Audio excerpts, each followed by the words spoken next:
नमस्कार। नेपाल टेलिभिजन समाचारमा स्वागत छ। म श्वेता सिन्हा साथमा छु म सुरेन्द्र पौडेल। समाचार सुरु गरौं प्रमुख समाचारबाट। शरणार्थी प्रकरण राज्य विरुद्धकै संगठित अपराध भएको गृहमन्त्री श्रेष्ठको भनाई। नेपाली नागरिकलाई अनागरिक बनाउने अपराध गर्ने जो कोहीलाई पनि नछोड्ने प्रतिबद्धता। नक्कली शरणार्थी प्रकरणको छानबिन निष्पक्ष रूपमा हुनुपर्ने एमाले अध्यक्षको माग। प्रकरणमा यसअघि समातिएका व्यक्तिलाई छाडिएको बारे सरकारलाई प्रश्न। शरणार्थी प्रकरणमा पक्राउ पर्नुभएका पूर्व गृहमन्त्री खाँडलाई पार्टीबाट निलम्बन गर्ने वा नगर्ने भन्ने विषयमा पार्टी पदाधिकारी बैठकमा छलफल। तत्काल निलम्बन नगर्ने अधिकांशको मत। बजेट अभावमा रासायनिक मल खरिद गर्न नसकिएको कृषि मन्त्रीद्वारा जानकारी। करिब 2% बजेटले समग्र कृषि क्षेत्रलाई सम्बोधन गर्नै नसकिने उल्लेख। दोस्रो जनआन्दोलनका घाइते मुकेश कायस्थको राष्ट्रिय सम्मान सहित अन्त्येष्टि। मुकेशको निधनमा प्रधानमन्त्री प्रचण्ड सहित नेताहरूद्वारा दुःख व्यक्त। पाकिस्तानका पूर्व प्रधानमन्त्री खानको गिरफ्तारीपछि भएका झडपमा 8 जनाको मृत्यु। झण्डै 300 जना घाइते। प्रदर्शनकारीको निशानामा सरकारी कार्यालयहरू। र नेपाली राष्ट्रिय महिला क्रिकेट टोलीले मलेसियासँग 5 खेलको T20 श्रृंखला खेल्ने। मलेसियाको घरेलु मैदानमा हुने श्रृंखलाको उद्घाटन खेल जेठ 15 गते।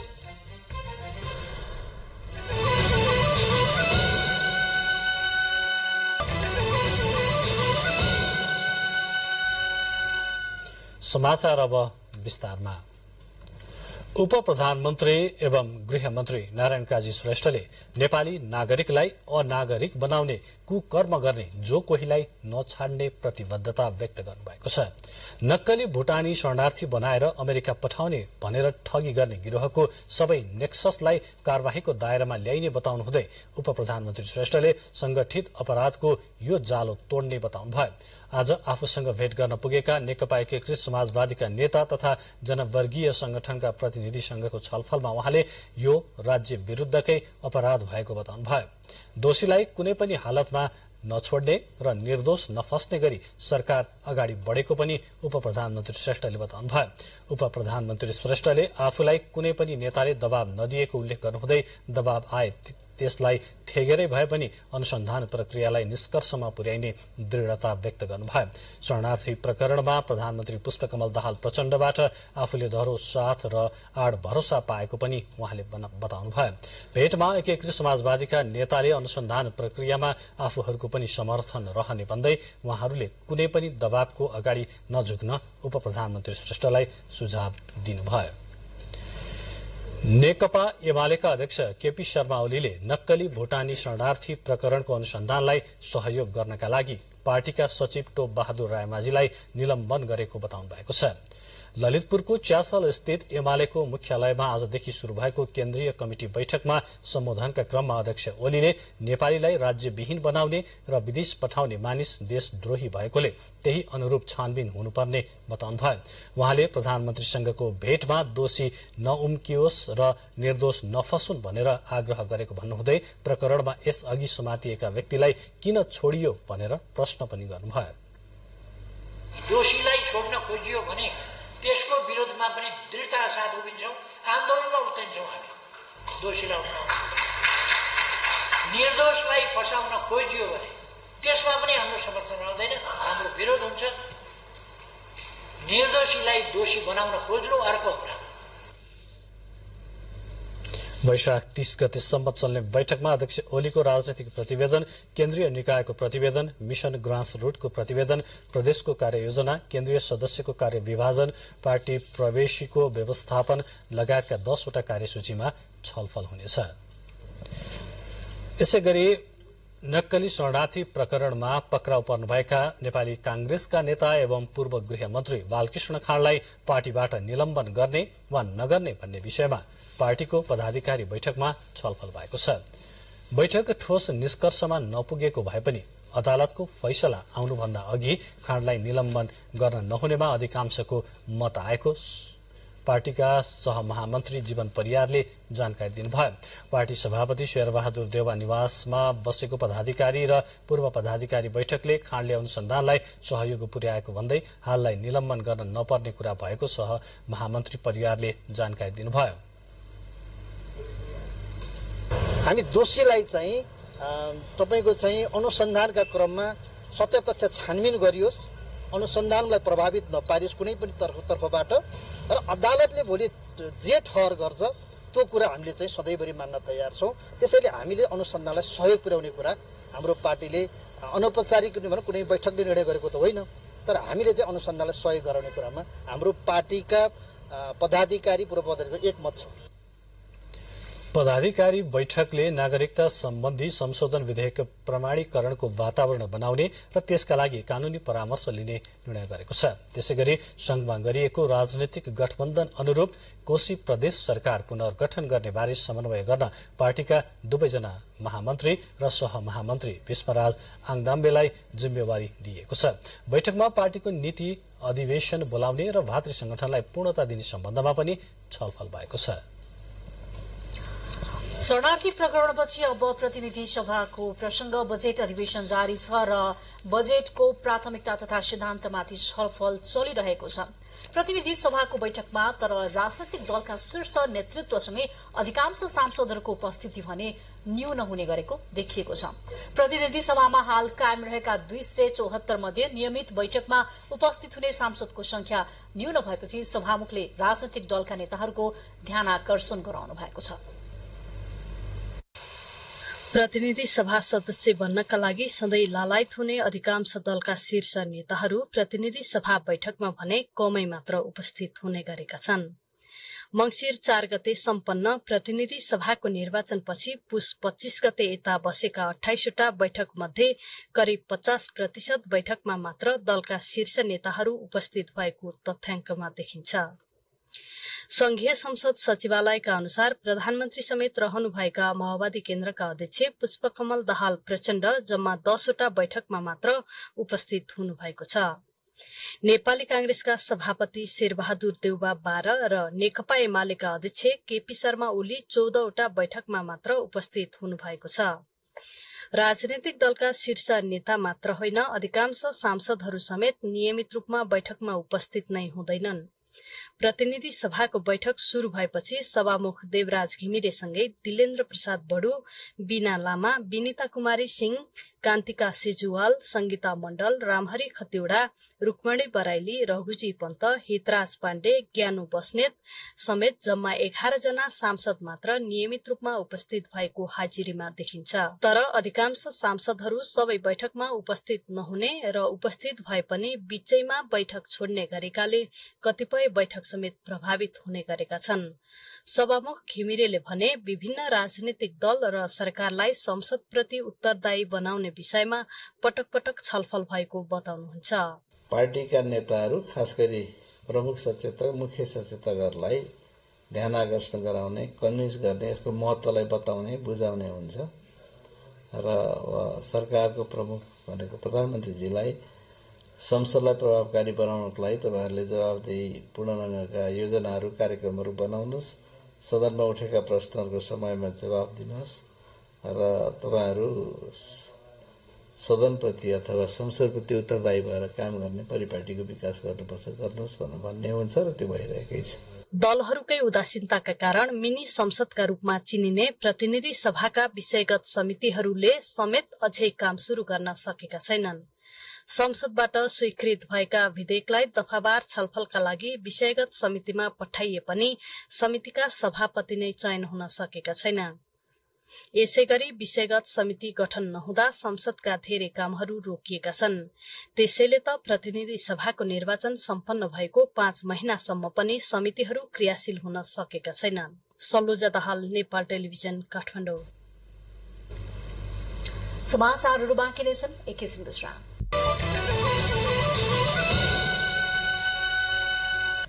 विज्ञापनपछि स्वागत छ। अब बाँकी समाचार क्रम। कृषि तथा पशुपक्षी विकास मन्त्री बेदुराम भुसालले बजेट कम हुँदा रासायनिक मल खरिद गर्न र कृषि उत्पादन बढाउन समस्या भएको बताउनु भएको छ। आज दिगो विकास तथा सुशासन समितिको बैठकमा उहाँले जम्मा बजेटको करिब 2% मात्र बजेट कृषि क्षेत्रलाई विनियोजन हुने गरेको जानकारी गराउनुभयो। रासायनिक मल ल्याउन समयमा बजेट व्यवस्थापन नहुने र बजेट व्यवस्थापन भइसकेपछि पनि खरिद गर्न लामो समय लाग्ने भएकोले वर्षेनी समस्या भोग्नु परेको उहाँको भनाइ थियो। किसानको 5 लाख मेट्रिक टन रासायनिक मलको आवश्यकतालाई अन्तर्राष्ट्रिय बजारमा समय सापेक्ष मूल्य परिवर्तन हुनाले रकमका आधारमा नभई परिणामको आधारमा समयमै बजेट सुनिश्चित हुनुपर्नेमा उहाँले जोड़ दिनुभयो। यससँगै उहाँले हालसम्म कृषि ऐन नबन्दा कतिपय विषय अस्पष्ट भएकोले छिट्टै ऐन ल्याउन थालिएको पनि जानकारी गराउनुभयो। कसरी उपयोग गर्ने भन्ने कुरा सँगसँगै औजार वा यन्त्र अब हामीले चाहिँ पाखुरीको बलमा खेती गरेर उत्पादन वृद्धि गर्छौं भन्ने कुरा त्यो भन्ने मात्रै हुन सक्दैन। यन्त्रीकरणमा हामी जानै पर्छ। जति सक्दो बढी चाहिँ यन्त्रीकरणमा जान सक्यौं भने उत्पादन वृद्धि गर्न सकिने। बैठकमा समितिका सदस्यहरू मृगेन्द्र कुमार सिंह, कमला पन्त, वामदेव गौतम लगायतले स्थानीय बजारमा समयमै मल बिउ पुर्याई किसानहरूलाई सहज गरिदिन सरकारसँग माग गर्नुभएको थियो। दोस्रो जनआन्दोलनका घाइते जिउँदो शहीदका रूपमा परिचित मुकेश कायस्थको राष्ट्रिय सम्मानसहित आज काभ्रेमा अन्त्येष्टि गरिएको छ। नेपाल प्रहरीले शोक धुन बजाएर राष्ट्रिय सम्मानसहित बनेपा नगरपालिका वडा नम्बर 7 स्थित उग्र तीर्थ घाटमा मुकेशको अन्त्येष्टि गरिएको हो। त्यसअघि मुकेशले देशमा गणतन्त्र स्थापनाका लागि पुर्याएको योगदानको कदर गर्दै नेपाल सरकारको तर्फबाट संघीय मामिला तथा सामान्य प्रशासन मन्त्री अमनलाल मोदीले राष्ट्रिय झण्डा उडाई राष्ट्रिय सम्मानसहित श्रद्धाञ्जली व्यक्त गर्नुभएको थियो। त्यसबखत विभिन्न राजनैतिक दलका नेता तथा स्थानीय निकायका प्रमुख र उपप्रमुख लगायत सर्वसाधारणले उहाँप्रति भावपूर्ण श्रद्धाञ्जली अर्पण गर्नुभएको थियो। जनआन्दोलनमा प्रहरीको गोली लागेर घाइते भएपछि 17 वर्ष अचेत अवस्थामै रहनु उहाँ बाँच्नु भएको थियो। त्यस्तै प्रधानमन्त्री पुष्पकमल दाहाल प्रचण्डसहित दलका शीर्ष नेताहरूले उहाँको निधनमा श्रद्धाञ्जली व्यक्त गर्नुभएको छ। दोस्रो जनआन्दोलनको समयमा मुकेशले देशका लागि पुर्याएको योगदानको कदर गर्दै बनेपा नगरपालिकाले नगर क्षेत्रमा आज शोक बिदा पनि दिएको थियो। दोस्रो जनआन्दोलनका घाइते मुकेश कायस्थको निमोनियाका कारण हिजो बनेपामा निधन भएको हो। बनेपा 8 का कायस्थ 2062-63 को जनआन्दोलनमा प्रदर्शनका क्रममा प्रहरीको गोली लागेर 17 वर्षसम्म अर्धचेत अवस्थामा रहनुभएका कायस्थको 32 वर्षको उमेरमा निधन भएको हो। जिउँदो शहीद मुकेश कायस्थ रहेनन्।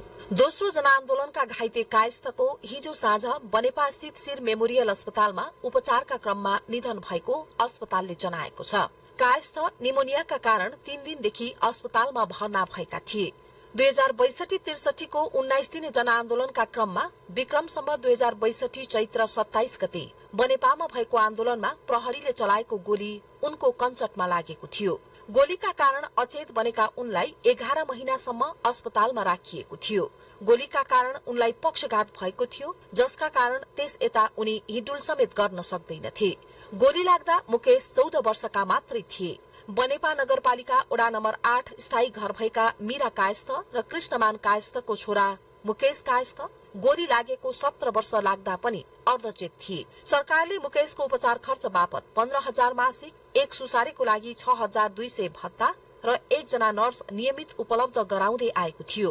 जिउँदो शहीद कायस्थको आजै बनेपाको उग्र तीर्थमा अन्तिम संस्कार गरिने मुकेश कायस्थ प्रतिष्ठानका अध्यक्ष हिरा शर्मा नेपालले जानकारी दिनुभयो। अर्थमन्त्री डाक्टर प्रकाश शरण महतले नेपालमा रहेका अन्तर्राष्ट्रिय विकास साझेदारहरूसँग आगामी आर्थिक वर्ष 2080-81 को बजेटका विषयमा छलफल गर्नुभएको छ। अर्थ मन्त्रालयमा भएको छलफलमा विश्व बैंक, एसियाली विकास बैंक, अन्तर्राष्ट्रिय मुद्रा कोष र अन्तर्राष्ट्रिय वित्त निगम जस्ता बहुपक्षीय विकास साझेदार, अमेरिकी अन्तर्राष्ट्रिय विकास नियोग, Japan, Korea, Switzerland, Norway, Finland, European union, Germany लगायतका द्विपक्षीय विकास साझेदार संस्थाहरूका प्रमुख तथा प्रतिनिधिहरूको उपस्थिति रहेको थियो। छलफलका क्रममा अर्थमन्त्री डाक्टर महतले नेपाल सरकारका आगामी दिनका प्राथमिकता, आगामी बजेटले लिने मार्गदर्शन, सिद्धान्तका विषयमा धारणा राख्नुभयो। उहाँले नेपाल सरकारले उपलब्ध साधन र स्रोतको उच्चतम सदुपयोग गर्ने प्रतिबद्धता व्यक्त गर्नु भएको छ। त्यसवखत अन्तर्राष्ट्रिय विकास साझेदारका प्रमुख एवं प्रतिनिधिहरूले नेपाल सरकारले बजेटमा लिने प्राथमिकता र कार्यक्रममा साथ सहयोग र समर्थन हुने विश्वास दिलाउनु भयो। उहाँहरूले पुँजीगत खर्चमा सुधार गर्नुपर्ने, सार्वजनिक संस्थान व्यवस्थापनमा सुधार गर्नुपर्ने, खर्चमा दोहोरोपना घटाउने, आन्तरिक स्रोत परिचालनका लागि सुधार खाका तयार गर्ने, सार्वजनिक र निजी वित्तीय साधन राष्ट्रिय प्राथमिकतामा प्रवाह गर्ने सुझाव दिनुभएको छ। यसैबीच नेपालका लागि युरोपियन युनियनकी राजदूत नोना डिप्रेजले नेपाल र EU बीचको कूटनीतिक सम्बन्धलाई थप मजबूत बनाउन चाहेको बताउनु भएको छ। नेपाल विश्व सम्बन्ध परिषदले आज काठमाडौँमा आयोजना गरेको कार्यक्रममा राजदूत नोनाले नेपालको व्यापार, रोजगारी, लगानी, पर्यटन र आर्थिक पुनरोत्थानमा योगदान बढ़ाउन चाहेको उल्लेख गर्नुभयो। नेपालको विकासका लागि शिक्षा, स्वास्थ्य, पोषण, पूर्वाधार, कृषि, मानव स्रोत विकास, लगानी, जलवायु परिवर्तन लगायतका क्षेत्रमा सहयोग गरिएको र आगामी सहायतामा यी क्षेत्रको अतिरिक्त स्थानीय विकास, श्रम बजार र हरित विकास जस्ता क्षेत्रमा सहायता केन्द्रित गरी नेपालसँग सहकारी गर्न चाहेको पनि उल्लेख गर्नुभयो। कार्यक्रममा नेपालका कूटनीतिक क्षेत्रका जानकारहरूले नेपाल र EU बीचको कूटनीतिक सम्बन्धलाई सुदृढ़ गर्दै आगामी दिनमा विकास र समृद्धिका क्षेत्रमा लगानीको वातावरण बनाउनु पर्नेमा जोड़ दिनुभएको थियो। तेह्रथुमको 76 गाउँपालिका 3 पञ्चकन्यामा आगो लागिमा परि आमा छोराको मृत्यु भएको छ। जंगलमा लागेको आगो बस्तीमा पस्न लागेपछि निभाउन जाँदा आगोमा परि जलेर आमा छोराको मृत्यु भएको हो। हात्तीढुङ्गे सामुदायिक वनमा दिउँसो करिब 2 बजे लागेको आगो निभाउने क्रममा सोही ठाउँ बस्ने 55 वर्षीय दिलकुमारी भुजेल र उहाँका 15 वर्षीय छोरा भूपेन्द्र भुजेलको आगोले डढेर मृत्यु भएको स्थानीयवासी होम पारघरीले जानकारी दिनुभएको छ। मृतकको शव पोस्टमार्टमका लागि जिल्ला अस्पताल धनकुटा पठाइने जिल्ला प्रहरी कार्यालय तेह्रथुमका प्रमुख प्रहरी नायब परीक्षक राजन चापागाईले जानकारी दिनुभएको छ। आगो निभाउने क्रममा 4 जना घाइते भएका छन्। घाइतेहरूलाई उपचारको लागि स्थानीय 76 अस्पतालमा लगिएको प्रहरीले जनाएको छ। नेपाल प्रहरी, सशस्त्र प्रहरी, स्थानीय बासिन्दा र जनप्रतिनिधिको सक्रियतामा आगो नियन्त्रणमा लिएसँगै अन्य घरहरू जोगिएका छन्। यसैबीच दैलेखको 8-20 नगरपालिका वडा नम्बर 6 मा पर्ने माल्या जंगलमा भएको आगलागीमा परि घाइते भएका 9 जना मध्ये वडा नम्बर 6 का 37 वर्षीय भीम बहादुर विकको मृत्यु भएको छ। अन्य गम्भीर 4 जनाको उपचार भइरहेको छ। यससँगै केही दिन यता आगलागीमा परि अर्घाखाँचीमा 4 जनाको पनि यसअघि मृत्यु भइसकेको छ। समाचारहरू बाँकी नै छन्, एकैछिन विश्राम। पुनः स्वागत छ। अब बाँकी समाचार क्रम। देशको राजधानीकै कतिपय सड़कहरू अलपत्र अवस्थामा छोडिएका छन्। काठमाडौँको बौद्ध नयाँ बस्ती जोरपाटी जोड्ने सड़क लामो समयदेखि कालोपत्री नगरी अलपत्र छोडिएपछि स्थानीय र व्यवसायीहरू आन्दोलित भएका छन्। खाल्डाखुल्डी र धुलोका कारण वरिपरिका व्यापार व्यवसायमा समेत असर परेको व्यवसायीहरूको भनाइ छ। बौद्ध नयाँ बस्ती जोरपाटी जोड्ने सड़कको अवस्था बेहाल रहेको छ। लामो समयदेखि कालोपत्री नहुँदा वरिपरिका व्यापार व्यवसायमा समेत असर परेको छ। खुद्रा पसलदेखि व्यापार व्यवसाय गर्दै आएकाहरूका अनुसार वर्षामा हिलो र हिउँदमा धुलोका कारण व्यापार व्यवसाय ठप्प बनेका छन्। हिलो धुलोकै कारण कतिपयले आफ्नो व्यवसाय समेत छाडिसकेका छन्। यो सटर लिएकी थिएँ। यो सटर अहिले मैले 3 वर्ष भयो बन्द गरेर घरमा बस्नुपर्ने बाध्यता भयो, किनकि मलाई यो धुलो र छारो कुनै मान्छे पनि नआउने। बाटो खुल्ला गर्दा धुलो उड्ने भएपछि अहिले त्यहाँका व्यवसायीहरूले सवारी साधन आवत जावतमा रोक लगाउन बाध्य भएका छन्। सड़क डिभिजनदेखि ठेक्का पाएका कम्पनीलाई गुनासो गर्दा पनि समस्याको सुनाइ नभएको गुनासो स्थानीयको छ। यहाँको भन्यो भने यो एरियाको मान्छेलाई त्यो फोक्सोमा रोग पनि लागिछ भन्दा नि हुन्छ। धुलो खाएर बसिसक्नु छैन। ठेकदार पनि हुन्छ हस बहादुर मात्र गए, हस मात्र भन्ने। हामीले सड़क डिभिजनका इन्जिनियरलाई पनि सोध्यौं, त्यहाँका डी साहबलाई पनि भन्यौं। पटक हामीले तारिदा गर्दाखेरि त्यहाँ केही पनि सुनवाई हुन सकेन। राजधानी जस्तो ठाउँमा त यस्तो छ भनेदेखि बाहिर के हालत होला यो देशको। जब हामी कर तिर्दा एक दिन हाम्रो कर फेल भयो भने यहाँ बाटोमा ट्राफिक समातेर जरिवाना ठोक्छ, त्यो माइनस गर्दैन। तर फेरि उहाँ गयो भने हामी तिर्न गयो भने त्यहाँ फेरि जरिवाना सहितको तिराउँछ। यो चाहिँ चाँडो पिच होस् भनेर स्थानीय जनताहरूले यो बाटो ब्लक गरे हुन्। अब पसल ससल सबै बन्द जस्तै छ, किनभने कोही आउँदैन बाटो बन्द भएपछि। बर्खा लाग्यो यत्रा घन्रा हुन्छ, हिलो धुलो। मित्रपार्क, गौरीघाट, गुयेश्वरी, नयाँ बस्ती हुँदै जोरपाटीसम्म पुग्ने यो सड़क खण्ड करिब 2 किलोमिटर छ। यसमध्ये 20 भागतिरको करिब 700 मिटर सड़क कालोपत्री हुन नसकेकोले यो समस्या आएको हो। सुनकोशी प्रजिल जेबीसँग काठमाडौँ सड़क डिभिजनले सड़क निर्माणका लागि 3 वर्ष अघि सम्झौता गरेको थियो। ठेकदार कम्पनीको कमजोरीका कारण बीचमै काम रोकिएको स्वीकार गर्दै अबको 2 हप्तामा कालोपत्री गरिसक्ने भनाई सड़क डिभिजनका सूचना अधिकारी सुनित केसीको छ। 1 हप्तादेखि 10 दिनभित्रमा कालोपत्री भइसक्ने हामीलाई कन्ट्र्याक्टरबाट पनि त्यही जानकारी आछ र हामीले पनि कन्ट्र्याक्टरलाई शेड्युल त्यही अनुसारको दिएको छौं। मोस्ट प्रोबेबली 10 दिनभित्रमा त्यो काम सम्पन्न हुन्छ। कुल 2,98,19,000 रुपियाँमा सड़क निर्माणका लागि ठेकेदार कम्पनी र सड़क डिभिजन बीच सम्झौता भएको थियो। क्यामेरामा अनुप घिमिरेको साथमा मानवी बानिया, नेपाल टेलिभिजन, काठमाडौँ। नेपाल वायु सेवा निगमले 2 वटा विमान खरिद गर्नका लागि योजना अघि बढाउन उपसमिति गठन गरेको छ। प्रादेशिक रूपमा हवाई कनेक्टिभिटी बढाउने उद्देश्यले शहरी क्षेत्रका विमानस्थलमा उडान भर्न सक्ने 2 वटा जहाज खरिद गर्ने कार्य योजना अघि बढाएको हो। यसका लागि वैशाख 26 मा बसेको निगमको सञ्चालक समितिको बैठकले समिति सदस्य वरिष्ठ क्याप्टेन सुधीर शमशेर राईको संयोजकत्वमा 9 सदस्यीय उपसमिति गठन गरेको छ। उक्त उपसमितिले 21 कार्यदिनभित्र प्रतिवेदन बुझाउने गरी काम शुरू गरिसकेको छ। शहरी क्षेत्रका विमानस्थलमा चल्ने जहाज नभएकोले निगमले हाल शहरी एवं व्यापारिक हिसाबले फाइदाजनक क्षेत्रमा उडान भर्न नसकेको भन्दै 2 वटा जहाज खरिद गरेपछि काठमाडौँ, विराटनगर, भैरहवा, पोखरा, नेपालगञ्ज, धनगढ़ी लगायतका क्षेत्रबाट प्रादेशिक उडान भर्ने विज्ञप्ति मार्फत जानकारी गराएको छ। वर्षेनी शैक्षिक सत्र सञ्चालन भएको लामो समयसम्म पनि पाठ्यपुस्तक नपुग्ने कर्णालीमा यसपटक समयमै पुगेको भए पनि हुम्लाको चङ्खेली गाउँपालिकाका विद्यार्थीले हालसम्म पनि किताब पाएका छैनन्।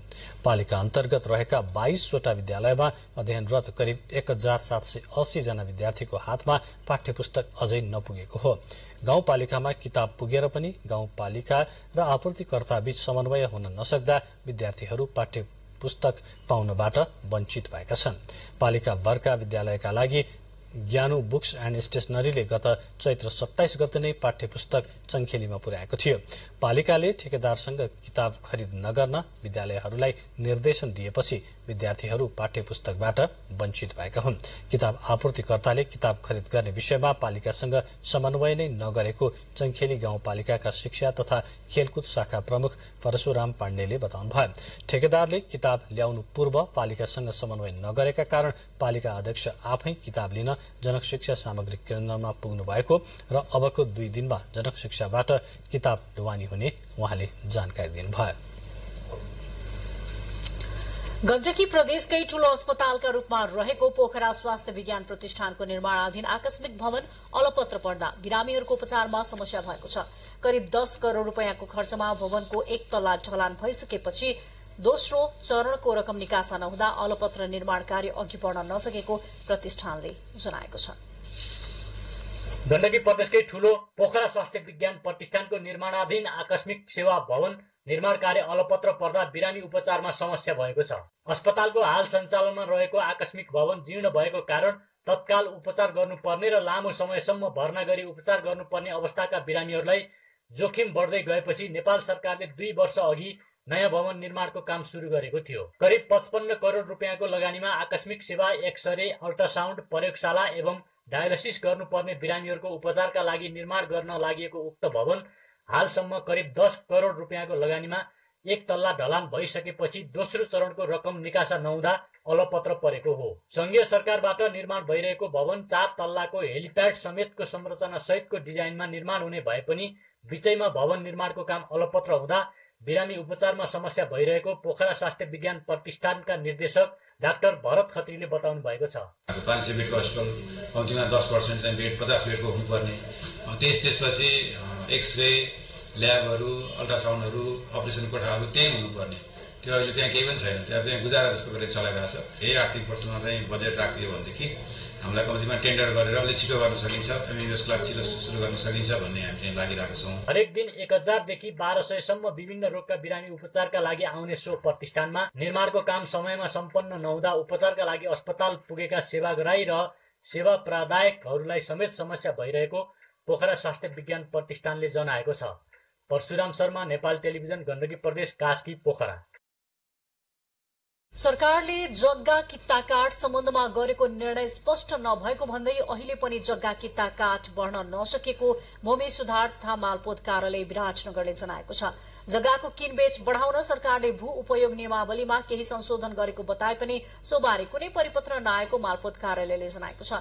अहिले पनि मोही तथा जग्गाधनी बीचको बाँडफाँट र अंशको हकका साबिक बमोजिम नै कित्ता काट हुने गरेको छ।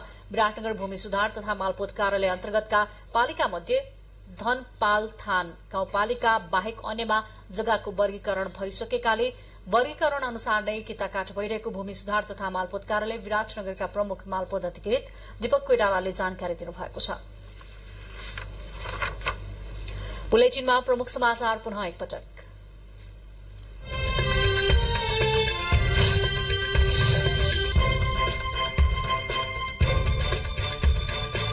गृहमन्त्री श्रेष्ठको भनाई, नेपाली नागरिकलाई अनागरिक बनाउने अपराध गर्ने जो कोहीलाई पनि नछाड्ने प्रतिबद्धता। नक्कली शरणार्थी प्रकरणको छानबिन निष्पक्ष रूपमा हुनुपर्ने एमाले अध्यक्षको माग। प्रकरणमा यसअघि समातिएका व्यक्तिलाई छाडिएको बारे सरकारलाई प्रश्न। शरणार्थी प्रकरणमा पक्राउ पर्नुभएका पूर्व गृहमन्त्री खाँडलाई पार्टीबाट निलम्बन गर्ने वा नगर्ने भन्ने विषयमा कांग्रेस पदाधिकारी बैठकमा छलफल। तत्काल निलम्बन नगर्ने अधिकांशको मत। बजेट अभावमा रासायनिक मल खरिद गर्न नसकिएको कृषि मन्त्रीद्वारा जानकारी। करिब 2% बजेटले समग्र कृषि क्षेत्रलाई सम्बोधन गर्न नसकिने उल्लेख। दोस्रो जनआन्दोलनका घाइते मुकेश कायस्थको राष्ट्रिय सम्मान सहित अन्त्येष्टि। मुकेशको निधनमा प्रधानमन्त्री प्रचण्ड सहित नेताहरूद्वारा दुःख व्यक्त। पाकिस्तानका पूर्व प्रधानमन्त्री खानको गिरफ्तारीपछि भएका झडपहरूमा 8 जनाको मृत्यु, झण्डै 300 जना घाइते। प्रदर्शनकारीको निशानामा सरकारी कार्यालयहरू।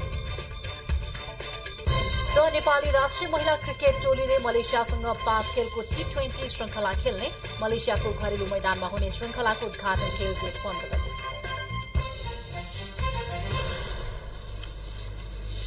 अब बाँकी समाचार क्रम। चितवन राष्ट्रिय निकुञ्जमा 2वटा गैंडा मृत अवस्थामा फेला परेका छन्। निकुञ्जको कसरा नजिक तमोर ताल र सौराहाको राप्ती नदी किनारको पटना क्षेत्रमा 26 र 27 गते ती गैंडा मृत अवस्थामा फेला परेको निकुञ्जले जनाएको छ। तमोर तालमा 2 महिनाको पोथी गैंडा र पटना क्षेत्रमा 2.5 वर्षको भाले गैंडा मरेको अवस्थामा फेला परेको हो। ती गैंडाहरू प्राकृतिक कारणले मरेको निकुञ्जले जनाएको छ। चितवन राष्ट्रिय निकुञ्जमा 2079-80 मा यो समेत 18वटा गैंडाको मृत्यु भएको छ। पूर्व प्रधानमन्त्री इमरान खानलाई गिरफ्तार गरेपछि पाकिस्तानभर भएका विभिन्न झडपमा 8 जनाको मृत्यु भएको छ। ती झडपका घटनाहरूमा करिब 300 जना घाइते भएको स्थानीय समाचार माध्यमहरूले उल्लेख गरेका छन्। झडपमा सहभागी झण्डै 2000 प्रदर्शनकारीलाई प्रहरीले गिरफ्तार गरेको छ। प्रदर्शनकारीहरूले सरकारी कार्यालय, प्रहरी चौकीहरूलाई निशाना बनाएर तोडफोड समेत गरेका छन्। यस क्रममा धेरै प्रहरी चौकी सहित विभिन्न सरकारी भवनहरू ध्वस्त भएका छन्। इस्लामाबादको एक अदालतले खानलाई 8 दिनको लागि हिरासतमा राख्न अनुमति दिएपछि देशभर तनावको स्थिति सृजना भएको हो। खानलाई केही दिन अघि भ्रष्टाचार मुद्दामा पक्राउ गरिएको थियो। समाचारहरू बाँकी नै छन्, एकैछिन विश्राम।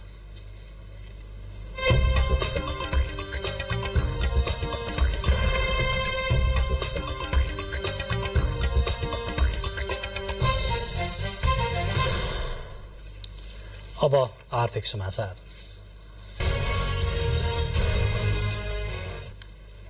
सरकार अहिले आगामी वर्षको बजेट तयारीको चटारमा छ। आर्थिक संकटको अवस्थामा नयाँ बजेट बनाउने चुनौतीकै बेला सर्वसाधारण नागरिकले रोजगारी सृजना र महँगी नियन्त्रणको विषयलाई प्राथमिकता दिनुपर्ने सुझाव राखेका छन्। समस्यामा रहेको मुलुकको आर्थिक अवस्था सुधार सहित आगामी बजेटले रोजगारी वृद्धि, चर्किँदै गएको महँगी नियन्त्रण, कृषि क्षेत्रको विकास तथा उत्पादन क्षेत्रमा विशेष जोड़ दिन पर्ने धारणा आम सर्वसाधारणले राखेका छन्। नेपालमा अहिले सबैभन्दा समस्यामा रहेको बढ्दो बेरोजगारी र महँगीलाई प्रमुख प्राथमिकतामा राखेर बजेट निर्माण गर्न पर्ने अपेक्षा उनीहरूको छ। शिक्षा, स्वास्थ्यमा सहुलियत हुन पर्ने, अनेक बहानामा बजारमा हुने कालो बजारी तथा मूल्य वृद्धि नियन्त्रण हुन पर्ने सर्वसाधारणको माग छ। गरिब दुखीलाई मुखी बजेट हुनु पर्यो, कृषिमा लगानी हुने बजेट हुनु पर्यो। विदेश गएका यी जति युवाहरू छन् यिनीहरूलाई यहीँ केन्द्रित गरेर उद्योग कल कारखाना बढी खोलेर विदेश जानु पनि रोक्ने खालको बजेट बनाउनु पर्यो। नेताहरूले आफ्नो किसिमको आफ्नो आफ्नो पार्टमा मात्रै गर्ने चाहिँ हुनु हुँदैन। सबैलाई भन्नाले सबैलाई नै काम चल्ने किसिमको चाहिँ बजेट आउनुपर्छ। भौतिक पूर्वाधार र अन्य आर्थिक क्रियाकलापमा अलिक बजेट बढी छुट्याउनुपर्छ, जसले गर्दाखेरि चाहिँ देश चाहिँ अहिलेको अवस्थामा बाहिर निस्किन्छ। यसैगरी स्वदेशमै रोजगारीका अवसर सुनिश्चित गर्न पर्ने र कृषि क्षेत्रको उत्पादन वृद्धि गरेर कृषिमा आत्मनिर्भर हुने कार्यक्रम समेट्नु पर्ने धारणा उनीहरूको छ। शिक्षा, स्वास्थ्य, बाटो घाटो, सडक विभागदेखि लिएर सम्पूर्ण क्षेत्रलाई पुग्ने बजेट र जनतालाई पुग्ने भत्ताहरूदेखि लिएर सम्पूर्ण कर्मचारी तलबहरूदेखि लिएर दुःख कष्ट गर्ने मान्छेहरूकोदेखि लिएर सबै कुराहरू पुग्ने सरकारले बजेट ल्याउनै पर्छ। बजेट चाहिँ राम्रो राम्रो कुराहरूमा आउनु पर्यो, जस्तै हामी बेरोजगारीहरूलाई रोजगारको लागि दिनु पर्यो। देशभित्रको आर्थिक अवस्था सुधार भई रोजगारीका अवसर भएमा विदेशी नै युवाको संख्या घट्ने सर्वसाधारणको धारणा छ। आगामी बजेटले जनताको वास्तविक आवश्यकतालाई सम्बोधन गर्न सक्नुपर्ने पनि उनीहरूको धारणा छ। क्यामेरामा ध्रुव थापाका साथ पवन वर्ष शाह, नेपाल टेलिभिजन, काठमाडौँ। प्रसंग आर्थिक समाचारकै चालू आर्थिक वर्ष सकिन 2 महिना मात्रै बाँकी रहँदा सरकारले राजस्व संकलनको लक्ष्य भेटाउन भने सकेन। महालेखा नियन्त्रकको तथ्याङ्क अनुसार वैशाख 28 गतेसम्म सरकारको राजस्व संकलन करिब 8 खर्ब रुपियाँ मात्र भएको छ, जसमा कर करिब 7 खर्ब र गैर कर 70 अर्ब भन्दा बढ़ी रहेको छ। जबकि सरकारले चालू आर्थिक वर्षमा 14 खर्ब भन्दा बढ़ी राजस्व संकलन गर्ने लक्ष्य राखेको थियो। सरकारले लक्ष्यको 53% मात्रै राजस्व उठाउन सफल भएको छ। त्यस्तै वैशाख मसान्तसम्म सरकारको खर्च 10.5 खर्ब भएको देखिएको छ। पुँजीगत खर्च 32% र वित्तीय व्यवस्थापन खर्च 57% भएको देखिन्छ। सरकारले हरेक वर्ष राजस्व संकलनबाट आन्तरिक खर्च धान्दै आएको थियो, तर यसपटक राजस्वमा आएको गिरावट तथा समग्र आर्थिक संकुचनका कारण सरकारले प्रशासनिक खर्चमा 20% कटौती गरेको छ भने बजेटको आकार नै घटाएको छ।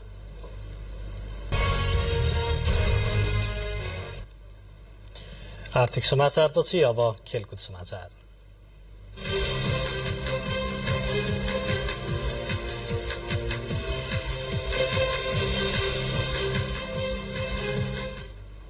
नेपाली राष्ट्रिय महिला क्रिकेट टोलीले मलेसियासँग 5 खेलको T20 श्रृंखला खेल्ने भएको छ। मलेसियामा हुने श्रृंखलाको उद्घाटन खेलमा नेपाली टोलीले जेठ 15 गते मलेसियाली टोलीको सामना गर्नेछ। श्रृंखला अन्तर्गतको दोस्रो खेल जेठ 16 गते हुनेछ भने 18 गते तेस्रो खेल हुनेछ। 20 गते चौथो खेल खेल्ने नेपालले जेठ 21 गते पाँचौं तथा अन्तिम खेल खेल्दै श्रृंखला अन्त्य गर्नेछ। पछिल्लो पटक नेपालले मलेसियामा नै गत वर्षको जुन 17 देखि 25 तारिकसम्म आयोजना भएको एसएससी महिला T20 च्याम्पियनशिप खेलेको थियो। गत वर्ष घरेलु मैदानमा आयोजना भएको श्रृंखलामा युगाण्डा विरूद्ध नेपालले 5 खेलको नै T20 श्रृंखलामा प्रतिस्पर्धा गरेको थियो। उक्त श्रृंखलामा नेपालले 2 खेल जित्दा 3 खेल जितेर युगाण्डा विजयी घोषित भएको थियो। युवा तथा खेलकुद मन्त्री डिगबहादुर लिम्बुले खेलकुद क्षेत्रको समस्या पहिचानका लागि चाँडै नै विज्ञहरूसँग छलफल अघि बढाउने बताउनु भएको छ। विराटनगरमा संचारकर्मीहरूसँग कुरा गर्नुहुँदै मन्त्री लिम्बुले खेलकुद क्षेत्रको विकासबाट मात्र मुलुकको पहिचान झल्काउन सकिने भएकोले यसलाई प्राथमिकतामा राखेर अघि बढ्नुपर्ने बताउनुभयो। उहाँले खेलकुद क्षेत्रको कर्मचारीहरू लामो समयदेखि एकै ठाउँमा बस्ने प्रवृत्तिले यस क्षेत्रको विकास नभएको आफूले महसुस गरेको बताउनुभयो। पछिल्लो चरणमा क्रिकेट खेलाडीहरूले जुन एउटा सफलता दिइरहेका छन्, त्यसले चाहिँ अब देशको जुन शिर उच्च भएको अवस्था छ त्यसलाई अरू वातावरण सकेर बनाउनुपर्छ भन्ने मलाई लाग्छ कि पर्याप्त मात्रामा चाहिँ साधन स्रोतको व्यवस्थापन गरिदिएर खेलाडीहरूलाई अरू प्रोत्साहित गरेर उनीहरूलाई सेवा सुविधा दिएर अरू चाहिँ क्षमता प्रदर्शन गर्ने वातावरण हामीले निर्माण गर्नु जरुरी छ। प्रधान सेनापति राष्ट्रिय टेनिस प्रतियोगिताको दोस्रो संस्करण आजदेखि शुरू भएको छ। त्रिभुवन आर्मी अफिसर्स क्लब र दशरथ रंगशालाको टेनिस कोर्टमा शुरू भएको प्रतियोगिताको बलाधिकृत रथी सरोज प्रताप राणाले शुभारम्भ गर्नुभयो। उद्घाटन खेलमा काठमाडौँ जिल्ला टेनिस एसोसिएशनका मनोज श्रेष्ठ र याकनेती क्लबका आशिष सिगदेलले प्रतिस्पर्धा गर्नुभएको थियो। आगामी जेठ 5 गतेसम्म सञ्चालन हुने प्रतियोगिता खुलातर्फ पुरुष र महिला एकल तथा मिक्स युगल विधामा हुनेछ। भेटरानतर्फ 35 वर्ष 45 वर्ष र 55 वर्षमाथि एकल र युगल तथा 65 र 70 वर्षमाथि एकल विधामा खेल सञ्चालन भइरहेको छ। विभिन्न 13 खेल विधामा 255 प्रतिस्पर्धा हुने प्रतियोगितामा 14 टेनिस क्लब र विभागीय सहित 177 खेलाड़ीको सहभागिता छ। मुलुकको टेनिस खेलको विकासमा सहयोग पुर्याउने हेतुले सेनाले विक्रमसम्म 2078 सालदेखि प्रतियोगिता सञ्चालनमा ल्याएको हो। पाल्पाको रानीमहलमा आजदेखि शुरू भएको राष्ट्रिय बीच भलिबल प्रतियोगितामा विभागीय टीम आर्मीले विजय शुरूआत गरेको छ। 2 खेलमा गण्डकी प्रदेश विजयी भयो भने सुदूरपश्चिम मैदानमा उपस्थित नभएपछि लुम्बिनी स्वतः विजयी घोषित भएको हो। रानीमहल परिसरमा भएको प्रतियोगिताको पहिलो खेलमा आर्मीले लुम्बिनी प्रदेशलाई सोझो सेटमा हराएको छ। यस्तै गण्डकी प्रदेशले पनि आयोजक पाल्पा भलिबल संघलाई सोझो सेटमा हराएको छ। दोस्रो मोहन मेमोरियल राष्ट्रिय ब्याडमिन्टन प्रतियोगिता अन्तर्गत पोखरामा भएको पहिलो चरणको खेलमा जुनियर पुरूषतर्फ सैनिक आवासीयका प्रयासनमा श्री जनप्रियका संगम लामिछाने र सिद्धार्थ पाठशालाका युनिक कार्की विजय भएका छन्। सिनियर पुरूषतर्फ काठमाडौँ विद्यालयका अमन डंगोल, कपिलवस्तु निकेतनका मुनाल छेत्री र सनसाइन बोर्डिङका शिवम कसौधनले आफ्नो जितको शुरूआत गरेका छन्। सिनियर महिलातर्फ विद्याज्योतिकी निशा सिंह, लालीगुराँस नेशनल स्कूलकी अस्मिता खत्री र विद्याज्योतिकी यशोदा रोकाएले जितको शुरूआत गरेका छन्। प्रतियोगिता अन्तर्गत खुल्ला उमेर समूहमा 35 वर्ष 45 वर्ष र 55 वर्षमाथिको खेल भोलिदेखि शुरू हुने आयोजकले जनाएको छ।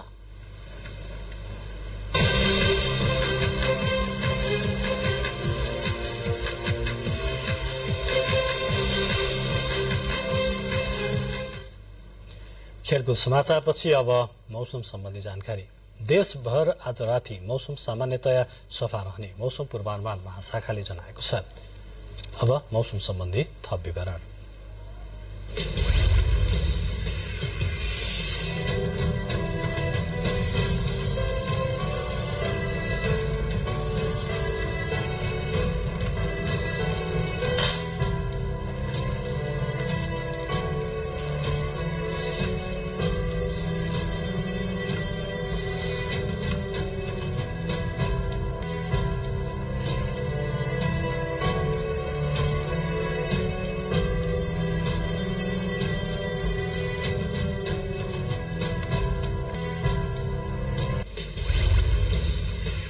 अब अन्त्यमा प्रमुख समाचार पुनः एकपटक। शरणार्थी प्रकरण राज्य विरुद्धकै संगठित अपराध भएको गृहमन्त्री श्रेष्ठको भनाई। नेपाली नागरिकलाई अनागरिक बनाउने अपराध गर्ने जो कोहीलाई पनि नछोड्ने प्रतिबद्धता। नक्कली शरणार्थी प्रकरणको छानबिन निष्पक्ष रूपमा हुनुपर्ने एमाले अध्यक्षको माग। प्रकरणमा यसअघि समातिएका व्यक्तिलाई छाडिएको बारे सरकारलाई प्रश्न। शरणार्थी प्रकरणमा पक्राउ पर्नुभएका पूर्व गृहमन्त्री खानलाई पार्टीबाट निलम्बन गर्ने वा नगर्ने भन्ने विषयमा कांग्रेस पदाधिकारी बैठकमा छलफल। तत्काल निलम्बन नगर्ने अधिकांशको मत। बजेट अभावमा रासायनिक मल खरिद गर्न नसकिएको कृषि मन्त्रीद्वारा जानकारी। करिब 2% बजेटले समग्र कृषि क्षेत्रलाई सम्बोधन गर्नै नसकिने उल्लेख।